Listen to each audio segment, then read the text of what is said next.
Good morning बच्चों। चलिए अब हम लोग आज देखेंगे, है ना, कल जहाँ पे छोड़े थे वहाँ से हम लोग आगे देखेंगे causes of land degradation in India, यानी इंडिया में लैंड डिग्रेडेशन का कौन कौन सा कारण है। ठीक है, सारे पॉइंट्स आपके सामने हैं, है ना, आप लोग देख सकते हैं। पहला पॉइंट है, in state like Jharkhand, Chhattisgarh, Madhya Pradesh, Orissa, deforestation due to mining have causes the severe land degradation. अब ध्यान से देखिएगा, झारखंड, छत्तीसगढ़, मध्य प्रदेश और उड़ीसा के अंदर हम लोग जानते हैं कि कोल का डिपोजिट बहुत ज़्यादा पाया जाता है। ठीक है, तो वहाँ पे माइनिंग किया जाता है। क्या किया जाता है? माइनिंग। और माइनिंग करने के बाद वहाँ से कोयला निकाला जाता है। माइनिंग करने से पहले हमें वहाँ पर अगर जंगल है, फॉरेस्ट है, तो उसको सफाई करना पड़ेगा। तो ऊपर से जंगल भी हटा दिए और नीचे से माइनिंग करके कोल भी निकाल लिए। तो या वहाँ पर हुआ कि जंगल ऊपर से हट गया, नीचे से कोल निकाल लिए। अब जमीन को पकड़ कर रखने वाला जो जड़ था जंगल का वो रहा नहीं, तो जिस वजह से वहाँ पे जो लैंड होता है या तो स्लाइड कर जाता है ना, नीचे गिर जाता है, और नहीं तो कभी कभी इसको ओपनली माइनिंग किया जाता है ना। कभी कभी होल की तरह, राइट होल की तरह भी, मतलब चूहा जिस तरह से बिल बनाता है उस तरह से माइनिंग भी किया जाता है। लेकिन कहीं कहीं पर क्या होता है, ओपन माइनिंग, जिस तरह हम लोग गड्ढा खोदते हैं उस टाइप का भी माइनिंग किया जाता है। ठीक है, तो ओपन माइनिंग करेंगे तो डायरेक्ट आपको जंगल काट के हटाना पड़ा और फाइनली वहाँ से लैंड खत्म हो गया। और जो राइट होल भी किया जा रहा है उसमें भी कभी कभी क्या होता है, बारिश वगैरह ऊपर से जंगल अगर है फिर भी बारिश वगैरह तेज आया तो हो सकता है वहाँ का लैंड स्लाइड करके नीचे चला गया। ठीक है, तो यानी कि एक तो जंगल काट रहे हैं, वहाँ पे जंगल हटाने के बाद माइनिंग कर रहे हैं, जिसके कारण से लैंड डिग्रेडेशन बहुत ज़्यादा होता है। कहाँ पे? झारखंड, छत्तीसगढ़, मध्य प्रदेश और उड़ीसा में। ठीक है, अब अगला देखिए, in state like Gujarat, Rajasthan, Madhya Pradesh and Maharashtra, over grazing one of the main reason for land degradation. अब देखिए, गुजरात, राजस्थान, मध्य प्रदेश और महाराष्ट्र, इन जगहों पर ओवर ग्रेजिंग कारण है। ओवर ग्रेजिंग मतलब एक ही जमीन पर बार बार भैंस बकरियों को चराना। ठीक है, यानी कैटल्स को एक ही जमीन पर बार बार चराना। ठीक है, जैसे मान लीजिए एक फील्ड है, अपने भेड़ बकरियों को लोग ले जा रहे हैं, बार बार जाकर वहाँ छोड़ रहे हैं, तो एक ही जगह पर चरने के कारण वहाँ पर जितना भी घास वगैरह हो सबको वो निकाल लेंगे। अब जब वहाँ से घास को निकाल लिए तो घास निकालने के कारण जो घास पकड़ कर रखा था लैंड को, जो छूट गया। अब जिसके वजह से बारिश अगर तेज होती है तो वहाँ का लैंड हो सकता है बारिश के फ्लो के साथ बह जाए, है ना, और दूसरे जगह चला जाए। ठीक है, तो ओवर ग्रेजिंग इन स्टेट्स में सबसे बड़ा कारण है लैंड डिग्रेडेशन का। अब अगला देखिए, in state of Punjab and Haryana and western Uttar Pradesh, over irrigation is responsible for the land degradation. ठीक है, पहले यहाँ तक देख लेते हैं। ठीक है, अब देखिए आप लोग यहीं तक पॉइंट लिख सकते हैं, यहाँ तक भी आप लोग पॉइंट लिख सकते हैं। इसके बाद वाला पॉइंट अगर आप लोग नहीं लिखिएगा तो भी चलेगा। अब देखिए, अब इसके वजह से क्या होता है, जब बहुत ज़्यादा ओवर इरीगेशन मतलब बहुत ज़्यादा पानी लग देना, एक जमीन पर इतना ज़्यादा पानी दे देना कि जिसकी वजह से वहाँ पर पूरा पानी लग जाएगा जमीन के ऊपर। ठीक है, तो पानी लगने के कारण क्या होता है कि जो भी जमीन के अंदर जो साल्ट होता है, तो साल्ट क्या होता है कि पानी के साथ घुलकर ऊपर आ जाता है। वाइट वाइट कलर का आप लोग देखते होंगे कि जो बच्चा खेती करता होगा वो जानता होगा। तो वाइट वाइट कलर सब्सटेंस क्या होता है, ऊपर चला आता है। तो जो वाइट वाइट सब्सटेंस ऊपर आता है वही साल्ट है। अगर वो बहुत ज़्यादा अगर इरीगेशन बार बार किया जाए तो देखते हैं हम लोग कि वाइट वाइट वो सब्सटेंस जो होता है मिट्टी के लेयर पे पूरा जम जाता है, और वही क्या करता है वहाँ पर किसी भी तरह का अगर हम खेती करना चाहेंगे, अगर बहुत ज़्यादा सैलिनिटी हो गई, बहुत ज़्यादा वो सब्सटेंस अगर हो गया, यानी वो साल्ट है, जम गया, तो वहाँ पर खेती नहीं हो पाएगा। ठीक है, तो देखिए क्या होता है, वही कारण ड्यू टू वाटर लॉगिंग, यहाँ तक आप लोग लिखिएगा, ये सब लिखने की जरूरत नहीं है। Due to water logging leading to increase in the salinity and alkalinity in the soil, वही बात बोल रहा है ना। सैलिनिटी मतलब नमक का मात्रा बढ़ जाना, एल्केलिनिटी का मतलब भी वही होता है। ठीक है ना, नमक का मात्रा बढ़ना, बेसिक नेचर। ठीक है, बढ़ने के कारण वहाँ पर किसी भी तरह का खेती नहीं होगा, यानी वहाँ पर जो जमीन है, लैंड है, वो किसी काम का नहीं रहा। ठीक है, जब वहाँ पर खेती नहीं होगा तो किसी काम का नहीं रहा, तो हम लोग उसको क्या बोल देंगे, लैंड डिग्रेड हो गई, कम होगी। अब अगला देखिए, अब अगला है, अब ड्यू टू नेक्स्ट पॉइंट देखिएगा आप लोग। हो गया, देखिए, due to industrial dust in the atmosphere it retard the process of infiltration of water into the soil after it settle down on the land. अब ध्यान से देखिए ये पॉइंट क्या बोलना चाहता है, ये बोलना चाहता है कि इंडस्ट्रियल डस्ट यदि एटमोस्फियर में बहुत ज़्यादा हो जाए, देखिएगा धूल कण, बहुत ज़्यादा धूल कण हो जाए, जैसे कोई फैक्ट्री है जिससे डेली बहुत सारा डस्ट बाहर निकल रहा है तो आसपास का जो फील्ड होगा, खेत जो होगा आसपास का, उसमें क्या होगा, वो डस्ट जाकर सेटल डाउन होगा, नीचे जमेगा, धरती पे वो बैठ जाएगा, ऊपर एक लेयर बना देगा। अब ऊपर वो अगर मान लीजिए सीमेंट इंडस्ट्री, एग्जाम्पल के तौर पर अगर मान लीजिए सीमेंट इंडस्ट्री, सीमेंट का जो डस्ट होगा वो उड़ेगा, उड़ के जाकर आसपास के फील्ड में बैठ जाएगा। अगर वो अपना एक परत बना लिया, अगर वो अपना एक पूरा परत बना दिया तो बताइए सीमेंट हार्ड हो जाएगा। अब हार्ड होने के कारण जो पानी होता है, तो पानी जब उस पर मान लीजिए अगर रेन वाटर आता है तो रेन वाटर अंदर जाएगा ही नहीं, सीपेज उसका होगा ही नहीं, धरती के अंदर जाएगा ही नहीं। अब जब पानी अंदर नहीं जाएगा तो वो जो जमीन होगा वो धीरे धीरे उसमें से ह्यूमिडिटी खत्म हो जाएगा। ह्यूमिडिटी खत्म होने के कारण हम लोग देखेंगे कि वहाँ पर वो जमीन क्या हो जाएगा, बर्बाद हो जाएगा। ठीक है, तो ये इसमें लिखा गया। ठीक है, अब अगला देखिए, इन रिसेंट ईयर, हाल के सालों में, industrial influence as waste have become a major source of land resource of our country. Sorry, land resource नहीं, लैंड डिग्रेड। ठीक है ना, इंडस्ट्रियल, एक minute, major source of land and major source of land pollution in our, यहाँ पर रुक जाइए आप लोग एक मिनट, 6 वाले पॉइंट को हम लोग देखते हैं। देखिएगा 5 नंबर ई जो पॉइंट था, ठीक है, इसमें थोड़ा सा मिसप्रिंट हो गया था इसलिए मैं इसको अपने हाथ से लिखा हूँ। ठीक है, बोला है इन रिसेंट ईयर, हाल के सालों में, industrial influence as waste have become a major source of land and water pollution in many parts of our country. हाल के सालों में हम लोगों ने क्या देखा है कि जो भी इंडस्ट्री से निकलने वाला कचरा है ना, वो बहुत बड़ा एक सोर्स बना है लैंड और वाटर पॉल्यूशन का। ठीक है, जिसके कारण भी बहुत ज़्यादा लैंड डिग्रेडेशन हो रहा है। ठीक है, इंडस्ट्री से जो कचरा आता है डायरेक्ट ये लोग क्या करते हैं, इंडस्ट्री वाले बगल के फील्ड में बहा देते हैं। जितना फील्ड पे बहा, मान लीजिए अगर कई एकड़ फील्ड है उसको पूरा कचरा बहा दिया तो पूरा बर्बाद, किसी काम का नहीं रहा। ठीक है, तो ये हो गया आपको causes of land degradation in India, क्या क्या कारण है इंडिया में लैंड डिग्रेडेशन का।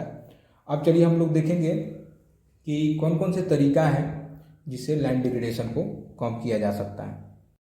चलिए अब अगला देखा जाए, है ना, हम लोग पीछे देखें कि क्या क्या कारण था लैंड डिग्रेडेशन का। ठीक है, तो कारण जानेंगे लैंड डिग्रेडेशन कैसे होता है। अब हम लोग जानेंगे कि लैंड डिग्रेडेशन के क्या क्या मेथड है जिसके वजह से हम लोग लैंड डिग्रेडेशन को रोक सकते हैं। ठीक है, तो देखिए, there are the many ways to solve the problem of the land degradation. बहुत सारे तरीका होता है लैंड डिग्रेडेशन के प्रॉब्लम को सॉल्व करने का। ठीक है, या इसको हम लोग ऐसे ही बोल सकते हैं, कंजर्वेशन ऑफ लैंड डिग्रेडेशन। ठीक है, कौन कौन सा तरीका है जिससे हम लोग लैंड डिग्रेडेशन को रोक सकते हैं। देखिए, पहला, afforestation and proper management of grazing can help the some extent. आप लोग मैं पहले ही बता चुका हूँ, हर प्रॉब्लम का एक ही सॉल्यूशन है, पेड़ लगाइए। अगर इन्वायरमेंट से रिलेटेड कोई भी प्रॉब्लम हो तो उसको सॉल्व करने का एक ही तरीका है, पेड़ लगाइए अधिक से अधिक। तो ये समझ जाइए, हर पॉइंट में आप लिख सकते हैं। ठीक है, यानी ये फॉरेस्टेशन का मतलब अधिक से अधिक पेड़ लगाएं, और साथ में प्रॉपर मैनेजमेंट अगर ग्रेजिंग का किया जाए तो भी रोका जा सकता है लैंड डिग्रेडेशन को। अब ग्रेजिंग का प्रॉपर मैनेजमेंट क्या है, यानी कहने का मतलब मान लीजिए एक ही फील्ड पर हम लोग ओवर ग्रेजिंग ना करा करके बार बार फील्ड को चेंज करें। आज एक फील्ड पर अपने कैटल्स को चराएं, कल दूसरे फील्ड पर, परसों तीसरे फील्ड पर, इस तरह से चराएंगे तो हर फील्ड को मौका मिलेगा अपने आप को रिपेयर कर लेने का। ठीक है, अब अगला देखिए, planting of shelter belts of plants, है ना। अब क्या कर सकते हैं हम लोग, अधिक से अधिक पेड़ लगा सकते हैं। शेल्टर बेल्ट मतलब कतार में लाइन से पेड़ों को लगाएं, है ना। अब लाइन से पेड़ों को लगाने से भी फायदा मिलता है ना। एयर वगैरह जो उड़ा कर लेकर जाता है लैंड्स को एक जगह से दूसरी जगह, वो नहीं होता है, वो क्या करेगा कि वहाँ पर रुक जाएगा। ठीक है, अधिक से अधिक प्लांट्स का शेल्टर बेल्ट लगाएं, साथ में कंट्रोल ऑन ओवर ग्रेजिंग, है ना। ओवर ग्रेजिंग पर अगर कंट्रोल कर ले। अगला है establishing of sand dunes by growing thorny bushes are some of the method to check land degradation in arid areas. अब देखिए, जो भी हवा जहाँ पर बहुत ज़्यादा बहता है ना, और साथ में रेगिस्तानी एरिया है, और अगर मान लीजिए आपका वहाँ पर जमीन है जहाँ पर आप लोग खेती कर रहे हैं, तो उसके चारों तरफ से आप लोग बुशेस लगा दीजिए, झाड़ियाँ लगा दीजिए। ठीक है, क्योंकि वो तो रेगिस्तानी एरिया है, तो वहाँ पर तो बड़े बड़े पेड़ लगेंगे नहीं। अगर बड़े बड़े पेड़ लग जाते हैं तो पेड़ लगा दीजिए अपने खेत के किनारे किनारे, और नहीं तो बुशेस लगा दीजिए, झाड़ियाँ लगा दीजिए। जिससे होगा क्या, जिससे ये होगा कि अगर बालू वगैरह उड़ता भी है तो उड़ के उन बुशेस से टकरा करके बाहर ही रुक जाएगा, आपके खेत के अंदर नहीं गिरेगा। ठीक है, किनारे किनारे से चारों तरफ से बुशेस लगा देना है। ठीक है, अब अगला देखिए, अब अगला है C number, proper management of waste land, control of the mining activities, है ना। वेस्ट लैंड का प्रॉपर मैनेजमेंट किया जाए, जो भी मतलब मान लीजिए जमीन जो पड़ा हुआ है ना, जिसका कोई यूज नहीं है, उसका अगर हम लोग प्रॉपर मैनेजमेंट करें, है ना, और साथ में उसको अच्छे तरीक़ा से यूज किया जाए, ठीक है, तो हो सकता है हमारा जो लैंड डिग्रेडेशन हो रहा है वो बढ़ा भी सकते हैं, लैंड डिग्रेडेशन को हम लोग कम भी कर सकते हैं। ठीक है ना, उसका वेस्ट लैंड जो पड़ा हुआ है, जो ज़मीन काफ़ी दिनों से यूज नहीं आ रहा है, उसको भी यूज किया जा सकता है। ठीक है, तो वो रोकने का तरीका है लैंड डिग्रेडेशन का। दूसरा, control on the mining activity, जो भी माइनिंग हम लोग बहुत ज़्यादा जगह जगह पर करते हैं, उस एक्टिविटी पर थोड़ा सा कंट्रोल करते हैं, माइनिंग को कम से कम किया जाए, है ना। यानी और जैसे कि मान लीजिए अगर कोल बहुत ज़्यादा हमारे लिए ज़रूरी है, तो कोल का डिपेंडेंसी क्यों है, क्योंकि भाई जानते हैं इलेक्ट्रिसिटी का प्रोडक्शन के लिए कोल का यूज होता है। तो इलेक्ट्रिसिटी हम लोग क्या करेंगे, दूसरे तरीके से यूज करना चालू कर देंगे, है ना, जैसे कि सोलर हो गया, है ना, विंड हो गया, उसका यूज करना चालू कर दे, तो कोल पर से डिपेंडेंसी हटेगा, तो माइनिंग कम होगा। ठीक है, और बोल रहा है proper discharge and disposal of industrial effluents and wastage after the treatment can reduce the land and water degradation in industrial and सब अर्बन, यहाँ सब अर्बन है, सब अर्बन एरियाज। ठीक है, यानी कि ये बोलना चाहता है कि जो भी मान लीजिए कचरा वगैरह आपके घर से निकल रहा है ना, चाहे वो नाली है या जो भी कूड़ा करकट है, हम लोग क्या करते हैं, उसको एक जगह से उठाएं, अपने घर से उठाएं, ले जाकर किसी जमीन पर फेंक, देखते हैं हम लोग धीरे धीरे धीरे वो पूरा जमीन भर गया। अब वो जमीन मान लीजिए उस पर खेती किया जा सकता था, उस पर इतना ज़्यादा कूड़ा फेंक दिया गया, वो पूरा बर्बाद हो गया। और एक जगह कोई थोड़ी फेंकते, जगह जगह पर लोग फेंकता है, तो बहुत ज़्यादा भास्ट एरिया में, यानी बहुत ज़्यादा एरिया में पूरा फैल जाता है, पूरा एरिया बर्बाद हो जाता है।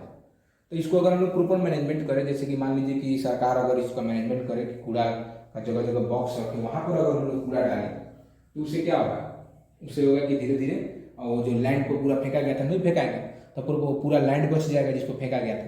ठीक है, तो यानी कि प्रॉपर मैनेजमेंट अगर किया जाए अपने शहरी क्षेत्रों के अंदर, तो हो सकता है, या इंडस्ट्रियल एरिया के भी अंदर देखते हैं, बगल इंडस्ट्री भी अपना कचरा बगल बगल डाल देता है किसी लैंड पे, तो वो भी बर्बाद हो जाता है। तो उसको भी अगर वो भी अपने अगर वेस्ट को अच्छा से मैनेजमेंट करे, है ना, किसी एक स्टेबल जगह पर रखें, तो पूरा बड़ा बड़ा लैंड जो होगा वो बच जाएगा। ठीक है, अब चलते हैं अगला।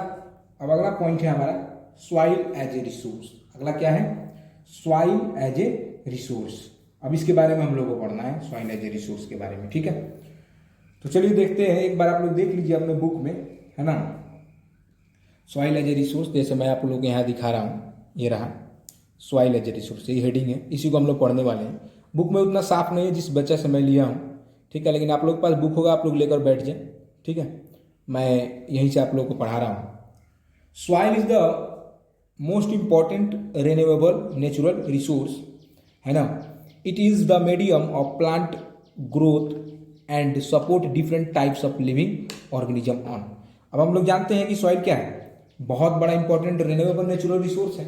हम लोग इसको क्या करते हैं, रिन्यूएबल है भाई, क्योंकि मान लीजिए अगर कचरा होता है तो हम लोग उसको वापस साफ भी कर सकते हैं। ठीक है, तो सॉइल रिन्यूएबल रिसोर्स के अंदर है, तो ये नेचुरल रिसोर्स है, ये हमारे लिए बहुत बड़ा रिसोर्स है, क्योंकि हम लोग जानते हैं हर प्लांट्स को उगने में कौन सपोर्ट करता है, सॉइल करता है। अब यहाँ देखिए एक डायग्राम दे रखा है सॉइल का पूरा लेयर के विषय में, आप लोग देख सकते हैं, है ना। आपने बुक में देखे तो आप लोग को अच्छा लगेगा, क्योंकि हमको नहीं लगता है कि ये बुक में उतना दिख रहा है। चलिए देखिए, top soil the upper soil layer, ठीक है, ऊपर वाला टॉप सॉइल होता है जिसमें जो बहुत ज़्यादा मात्रा में ह्यूमस का अमाउंट होता है। ठीक है, अब नेक्स्ट है सब सॉइल, है ना। अब इसमें क्या क्या लिखा गया है, सब soil weathered rock and silt particles. ठीक है, यहाँ इसमें लिखा गया है। अब अगला है देखिए, सब stem weathered parent and rock material. इसमें देखिए छोटा छोटा कण रहता है रॉक्स का, इसमें बड़ा बड़ा कण रहेगा, इसमें बहुत बड़ा कण रहेगा। ठीक है, चट्टान जो रहता है। ठीक है, तो ये हो गया कुछ लेयर, जिसको आपको याद नहीं करना है, खाली आपको देख लेना है, पढ़ना है। ठीक है, अब इसके बाद देखिए अगला है सॉइल फॉर्मेशन। ठीक है, सॉइल फॉर्मेशन कैसे होता है, the various force of nature such as change in temperature, action of running water, wind, glacier, activity of decomposers, etc contribute the formation of soil. ठीक है, हम लोग जानते हैं कि बहुत बड़ा बड़ा चट्टान होता है, चट्टान के वेदरिंग के कारण यानी टूटने के कारण किसका फॉर्मेशन होता है, सॉइल का फॉर्मेशन होता है। ये तो हम लोग को पढ़ा चुके हैं, ठीक है। अगर नहीं जानते हैं आप लोग तो मैं बता दिए, बहुत बड़ा बड़ा जो चट्टान होता है उसका वेदरिंग के कारण बहुत बड़े महीन कण में टूट जाने के कारण सॉइल का फॉर्मेशन होता है। टूटता किस किस कारण से है तो देख लीजिए आप लोग, टेम्परेचर में चेंज आएगा, या कोई एक्शन ऑफ रनिंग वाटर होगा, जैसे मान लीजिए नदियाँ बहती हैं मैक्सिमम पहाड़ों से, ठीक है, तो पहाड़ों के बड़े बड़े कणों को अपने साथ बहाएंगी, उसको बार बार एक दूसरे से टक्कर करा करा के तोड़ कर महीन कणों में कन्वर्ट कर देती है, ठीक है। आप लोग ये भी जानते होंगे कि जिस क्षेत्र से बड़ी बड़ी नदियाँ गुजरती हैं उन्हीं जगहों पर जो सॉइल होता है क्लेई सॉइल पाया जाता है, चिकनी मिट्टी पाया जाता है, ठीक है। और ये कारण क्या है, क्योंकि नदियाँ वहाँ से मिट्टी को बनाती हैं। नदी मैक्सिमम हेल्प इसका होता है तो रनिंग वाटर का। अगला देखिए, विंड भी होता है, हवा तेज बहा, ठीक है, चट्टान टूट के गिरा तो और छोटा छोटा पीस में टूटा, जिसके कारण भी फॉर्मेशन होता है सॉइल का। अब अगला देखिए, ग्लेशियर, जैसे बड़े बड़े ग्लेशियर जो हैं और जो हमारे माउंटेन्स के ऊपर जमा हुआ जो बर्फ होता है, जैसे कि दो माउंटेन हो गया, दो माउंटेन्स के बीच में जो स्पेस होता है, उस स्पेस में जो जमा हुआ बर्फ होता है वो भी अपना प्रेशर लगाने के कारण बड़े बड़े माउंटेन्स को तोड़ देता है, ठीक है। तो वो भी माउंटेन्स को तोड़ने के कारण सॉइल का फॉर्मेशन में हेल्प लेता है, ठीक है। साथ में डिकम्पोजर्स हम लोग जानते हैं कि डिकम्पोजर्स क्या करते हैं भाई, पहाड़ों पर डिकम्पोजर जाएंगे तो उसको वेदरिंग करेंगे, धीरे धीरे तोड़ेंगे, है ना। अपना केमिकल डिकम्पोजर्स गिराने के कारण पहाड़ धीरे धीरे टूटते जाता है ना, बहुत धीरे धीरे टूटता है, तो डिकम्पोजर्स भी हेल्प लेते हैं। ये सब कंट्रीब्यूट करते हैं सॉइल के फॉर्मेशन में, ठीक है। अब अगला है सॉइल इरोजन। अब देखिए सॉइल का फॉर्मेशन हो रहा है, साथ साथ सॉइल इरोजन भी होते रहता है, ठीक है। सॉइल इरोजन भी साथ होता है, सॉइल फॉर्मेशन भी, दोनों। आज भी सॉइल फॉर्मेशन हो रहा है ना, और कंटिन्यूअसली लगातार होते रहेगा आगे भी, और साथ में सॉइल इरोजन भी साथ साथ चलते रहता है, ठीक है। सॉइल इरोजन देखिए अब अगला है सॉइल इरोजन। सॉइल इरोजन बहुत छोटा छोटा मैं डिफिनेशन लिखवाया हूँ, इसको आप लोग याद कर लीजिएगा, काफ़ी अच्छा रहेगा आप लोग के लिए, ठीक है। समझने के लिए तो बहुत सारा चीज़ें पड़ी हुई है, ठीक ना, हम लोग समझेंगे, है ना, लेकिन ये जो पॉइंट आपको लिखवाया गया इसे आप लोग याद कर लीजिएगा। देखिए the denudation of the soil cover and subsequent washing down is described as soil erosion. Denudation का मतलब होता है कटाव, ठीक है, मिट्टी का कटाव या बहाव, यानी कि बहाव, ठीक है। मिट्टी के कटाव और बहाव को हम लोग किस नाम से जानते हैं, सॉइल इरोजन के नाम से जानते हैं, ठीक है।